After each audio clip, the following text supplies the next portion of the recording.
Hello, everyone. I'm Cheryl Mujal, and welcome to My Care Advisors. In this episode, Vacationing with Ease, How to Plan a Trip with Aging Parents, we are joined by Amanda Babb. She's a certified senior advisor, an owner at Care Patrol Boca Raton in North Broward County, and Care Patrol of Delray and Boynton Beach. Listen in as she shares her valuable tips and insights on making the most of your family trip. With attention to detail and proper planning, you can turn a potentially challenging journey into a smooth and rewarding adventure, creating lasting memories for both aging parents and their loved ones. Let's listen in. Well, welcome, Amanda, to our show today. Thank you for joining us. Thank you, Cheryl. I'm excited to be here to share information about such an important topic with our listeners. Well, Amanda, let's just kick off our conversation right at the beginning. The beginning is where to start when planning a trip or vacation with an older adult, family member, or a loved one. For example, I was curious what some of those key considerations that you think of when choosing a vacation destination or a trip that is suitable for an aging parent or parents or older adult loved ones. Well, I have to tell you, Cheryl, I think for me, one of the very first things that I think about as starting to plan a trip or a vacation with an older adult or loved one is I think about the family member. And first and foremost, I want to think about that individual because I need to make sure I am mindful of any specific care needs that they may have or any physical capabilities or limitations that they may have. So when I think about care needs, immediately I start to think about do they require certain types of medications? If so, do I know and understand enough about their medications to make sure that they are able to stay on track and we're able to make sure that if we need to help them with their medications, we're able to do so. Also, on the physical capabilities, what really comes to mind is mobility, because as you know, as individuals age, one of the areas that does tend to be impacted is their physical mobility. So it may be the individual may need a walker, they may need a wheelchair. There's different types of walkers. There's like the rollator walker, for example. And if they need that type of walker, of course, I'm also thinking through, am I able to take that walker with me or do I have to rent one when I get wherever we're going?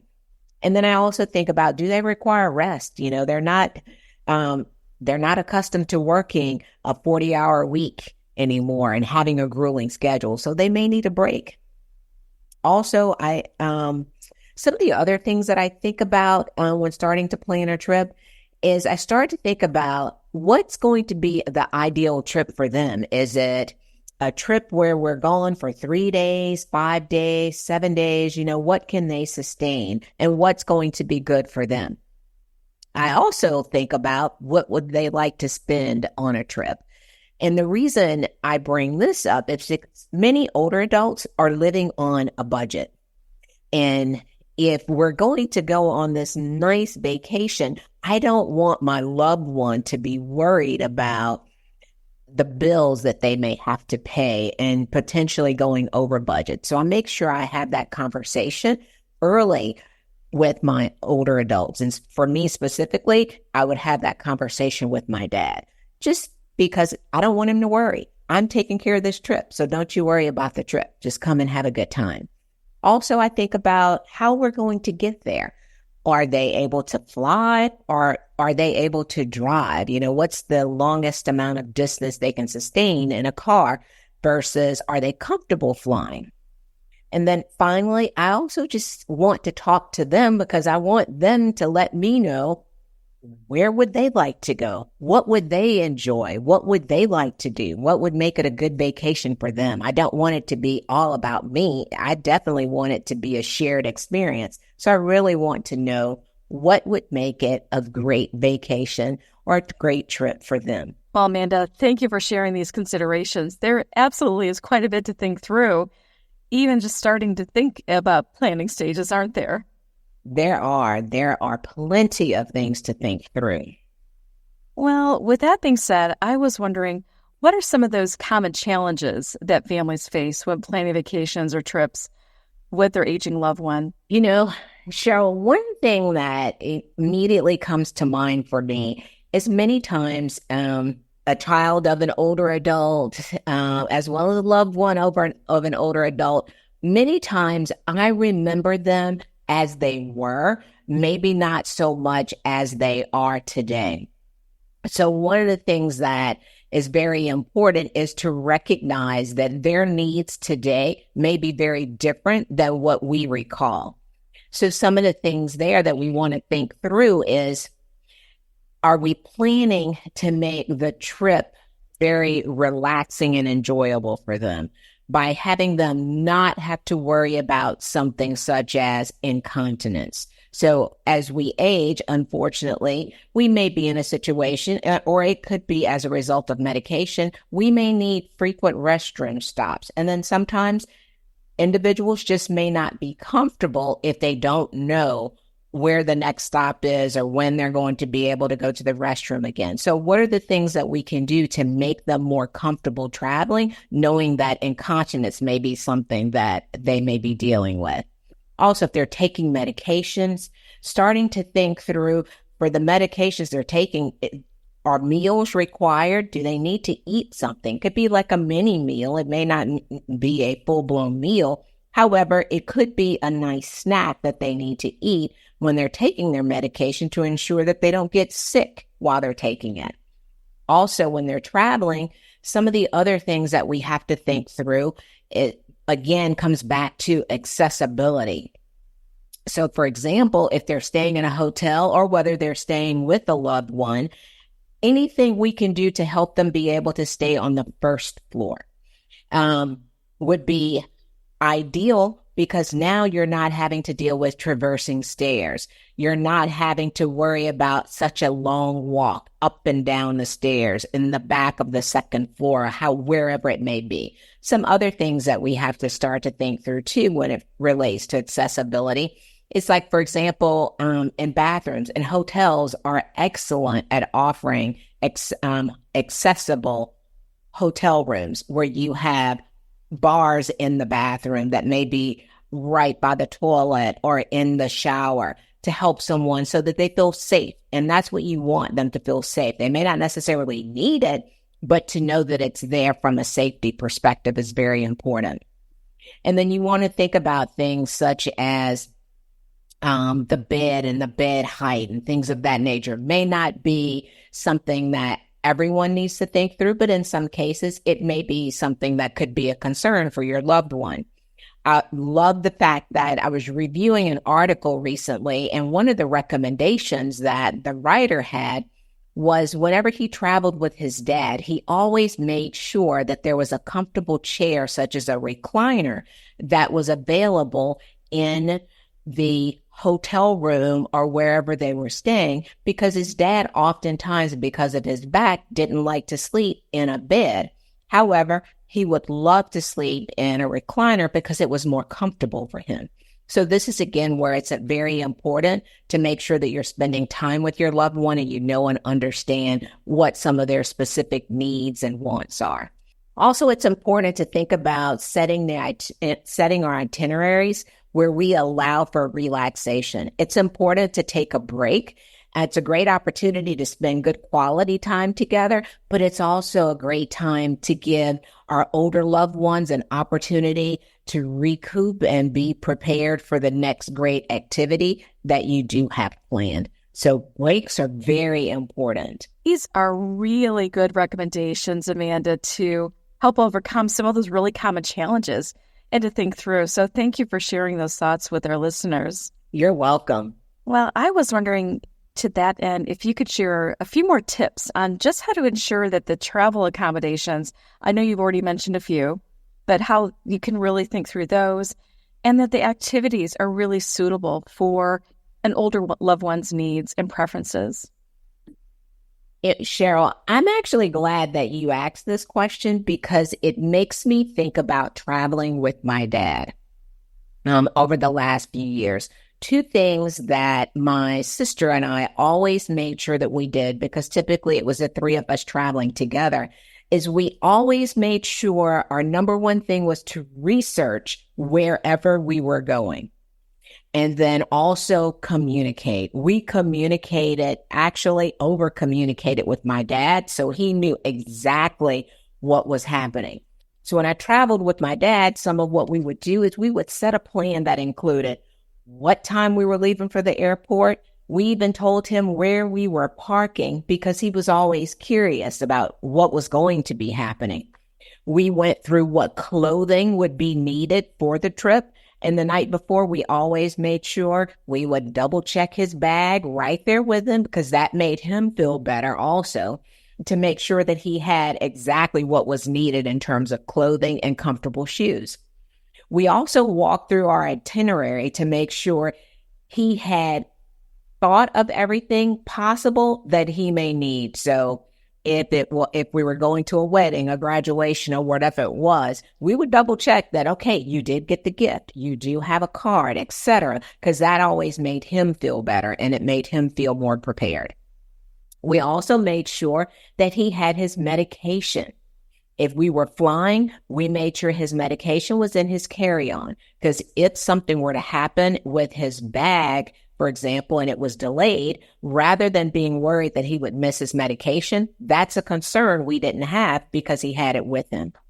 In terms of making sure that he had the appropriate clothing and shoes for all activities, we'd already done that when we went through his luggage with him, but that's something to always make sure that you're doing with an older adult or loved one, because I can't emphasize comfortable shoes enough. But then also we would explain to him, hey, here's what's going to happen when we get to the airport. And speaking of the airport, TSA always tells you to get to the airport 2 hours early. When we were traveling with my dad, we'd get there 3 hours early. And we typically always took an early flight because we did not want to be traveling during peak times. So we didn't want to be traveling during, rush hour for flights. But I would tell you some of the other things that we would do as it related to research is we looked at all of the activities that we were planning to do. And we would actually call those locations in advance. So when we were flying, one of the things we would have to do is we would rent mobility support. So for us, we would rent a rollator walker for him so that he would feel comfortable.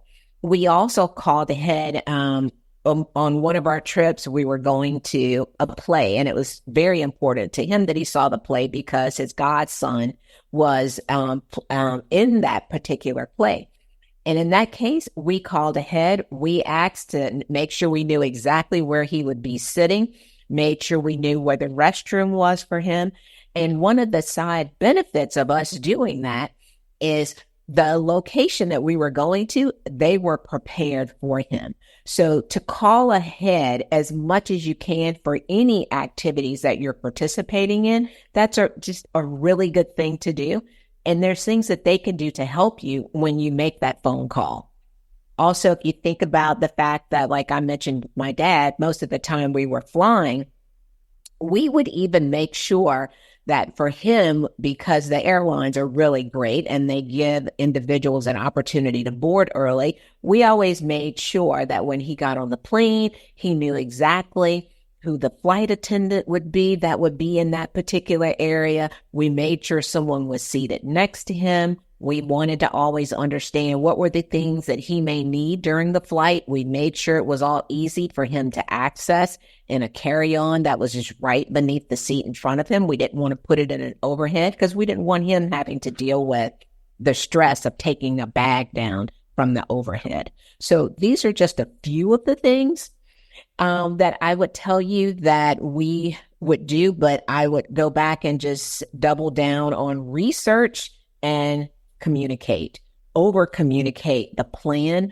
to your loved ones so that they understand exactly what to expect and feel comfortable calling when you're doing the research. Yeah, we can go online and we can Google and we can see a lot of different things in that manner, but nothing beats an actual phone call when you're going to certain locations and you're able to tell them exactly why you're calling, and they're more than happy to help you. Well, Amanda, thank you for sharing these great thoughts. I especially love what you said about calling ahead and navigating the whole airport experience.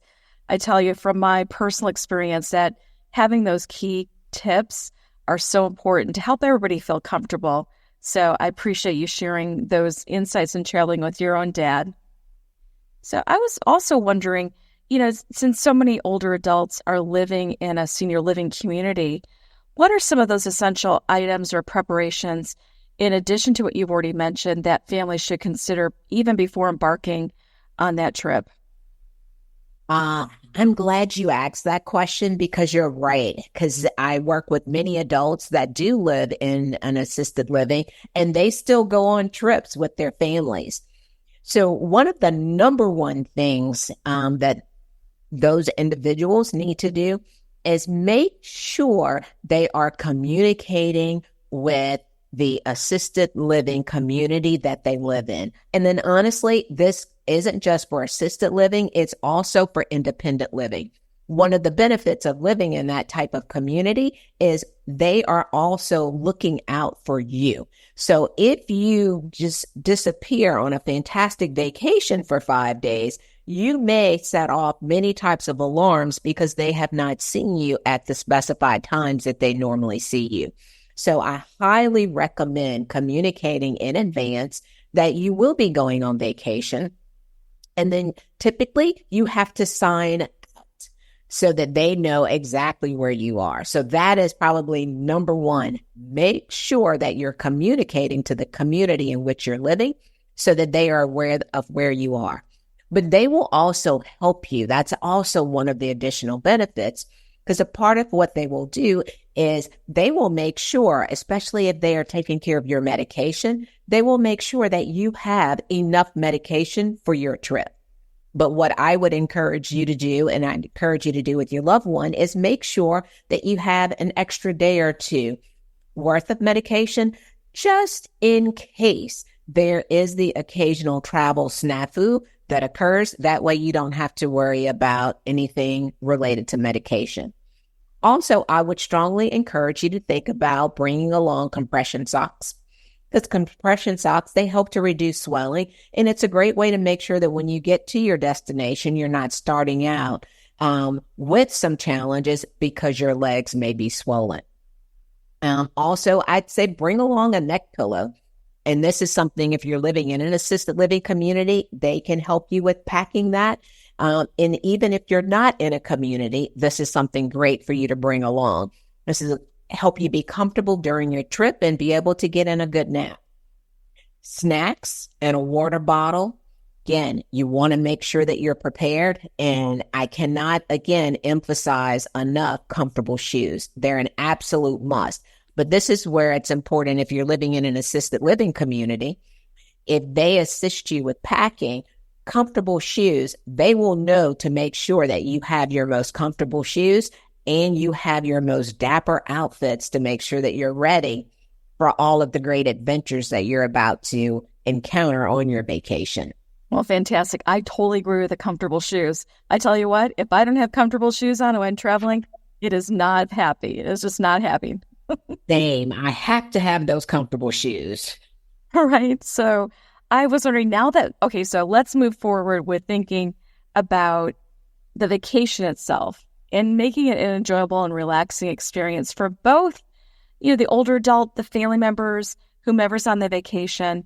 And how do you manage those potential stressors that may arise from all those activities that are happening? Because as you mentioned earlier, it's out of their norm. The older adult loved one may not be what you may think they're in their space and like how they can handle that type of activity, needing more rest. So what are some of your thoughts? I would tell you, number one, plan, and review your plan again before you leave for your vacation. One of the things, and I've mentioned this, but honestly, I feel like I can't stress this enough when it comes to packing medications. And I would honestly push really hard to pack extra medications. But along with packing the additional medications, make sure someone in your party is responsible for checking medications and ensuring that they're taken on time. Because you don't want your loved ones to fall off of their normal medication schedule. They could fall off of their schedule and there could be unintended consequences, which may lead to them not feeling well. And you want to also keep a list of those medications on hand and what are the ailments that each of those medications is treating. You want to do that just in case something does happen. You're able to have a really good conversation with possibly a nurse or a doctor if needed. You want to ensure mobility support is there and available for them. Can't stress this one enough either. I can still recall one of our trips, and it was a car trip, and my dad was adamant that he did not need his walker. He said, I have my cane, I am good. My brother and I, we overrode his decision, so I want to make sure that we always were making the decisions together. But in that particular case, my brother and I overrode his decision, and we put the walker in the car anyway. Fast forward into our trip, he told us he's glad that we did not listen to him, and we brought his walker along anyway. And I'm glad that he was able to continue to participate because he had his walker. And you want to make sure that you give your loved ones that opportunity to fully participate and not have to hang back in a hotel room or stay at a loved one's home while everyone else is out enjoying activities. And speaking of activities, you want to plan activities that can occur at an enjoyable pace for your loved one. I know that in the back of your mind, you could be thinking about, hey, I really want to go whitewater rafting, and this is the perfect time of year to go. But maybe it's not the right trip with an older adult or your aging parents on that trip. Maybe with your aging parents or your loved one, it'd be a great time for a casual boat tour. Everyone's able to participate. You're able to be together and really enjoy that moment. This isn't a fun, sexy thing to know, but make sure you know where the local hospital is located. In the event something happens, you want to know where you need to go for support. You don't want to be in that moment frantic and unsure of what's going on. And honestly, you can look up where the local hospital is located before you even arrive. And it can just be something that you have there in your itinerary as one of the additional items that you just need to know. And I would tell you to plan the vacation at their pace. This is about memories and quality time. Pack your patience and know that you've planned well. So be patient with them. Do things that they can enjoy and just enjoy it with them. Oh, those are wonderful words of wisdom, definitely to enjoy. Well, I feel like I'm ready to go on a trip. And so I just wanted to say thank you so much for sharing this valuable insight.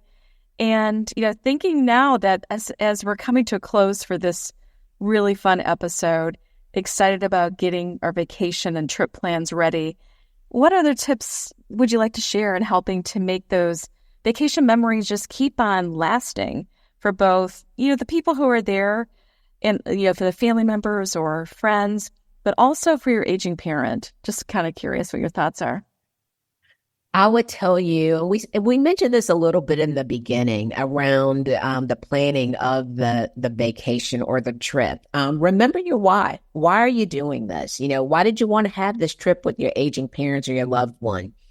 And then let that why be your guide for the entire vacation. It's kind of like, I think it was Stephen Covey that said, begin with the end in mind. And in this case, let that be what guides you throughout your vacation. I would encourage you to take plenty of photos. Today, we all have iPhones, right? Or we may have some other type of smartphone that also has a camera. Take tons of photos, but I would encourage you to get a digital frame for your loved one as a gift. I used to think that this is something that I would never really invest in, but now I tell you, I think it's one of the greatest gifts that you can give to an older adult or a loved one, because you can now share all of those fantastic photos from your vacation with them. You don't have to live in the same home, but you can share them via an app, and they're able to see those photos and see and just remember how wonderful of a trip that you planned with them in mind, wanting them to enjoy it. So, Cheryl, for me, it's definitely the photos, the digital frame, and just remembering why. Why did you take this vacation or trip with your aging adults or loved one? Well, thank you, Amanda, for being with us today and just sharing these thoughts with our listeners, and as they get prepared for whatever trip that comes their way. This has been a fun episode and just filled with a lot of great considerations. So I want to say thank you so much, and I look forward to hopefully having you back again soon. Thank you, Cheryl. I look forward to that. And I'm looking forward to a great trip this summer. Let's go. Thank you, Amanda, for sharing this fun and important information with our listeners today. To view resources, show notes, and access more My Care Advisors episodes, visit mycareadvisors.com. You can also subscribe and listen to our podcast on your favorite app. I leave you with this thought. With age comes wisdom. With travel comes understanding. Choose to be inspired to live the best life every day. Thank you for listening. We are grateful to be your guide.